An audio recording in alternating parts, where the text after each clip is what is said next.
السلام علیکم ورحمۃ اللہ وبرکاتہ۔ امید کرتا ہوں کہ آپ حضرات خیریت سے ہوں گے۔ ناظرین، کچھ لوگ یہ کہتے ہیں کہ نبی کریم صلی اللہ علیہ وسلم کے وسیلے سے دعا مانگنا جائز نہیں ہے، اور کچھ لوگ یہ کہتے ہیں کہ نبی کریم صلی اللہ علیہ وسلم کے وسیلے سے دعا مانگنا جائز ہے۔ تو چلیے اس کی تحقیق کے لیے ہم دارالعلوم دیوبند کا فتویٰ دیکھ لیتے ہیں۔ فتویٰ دیکھنے سے پہلے آپ سے چھوٹی سی گزارش ہے، ویڈیو پسند آئے تو لائک اور شیئر کر دیجیے گا، اور چینل کو سبسکرائب بھی کر لیجیے گا۔ تو چلیے فتویٰ دیکھ لیتے ہیں۔ چنانچہ کسی سائن نے دارالعلوم دیوبند سے سوال کیا ہے، کیا نبی کریم صلی اللہ علیہ وسلم کے وسیلے سے دعا مانگنا درست ہے؟ تو چلیے دیکھتے ہیں دارالعلوم دیوبند نے اس کا کیا جواب دیا ہے۔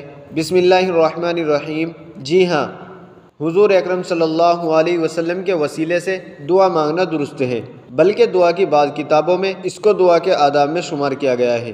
واللہ تعالی عالم۔ دارالفتہ دارالعلوم دیوبند۔ ناظرین، امید ہے کہ مسئلہ آپ کی سمجھ میں آ گیا ہوگا۔ ویڈیو اچھی لگی ہے تو لائک کریں، شیئر کریں، اور چینل کو سبسکرائب کرنا نہ بھولیے گا۔ تو چلیے پھر ملتے ہیں کسی دوسری ویڈیو میں۔ السلام علیکم ورحمۃ اللہ وبرکاتہ۔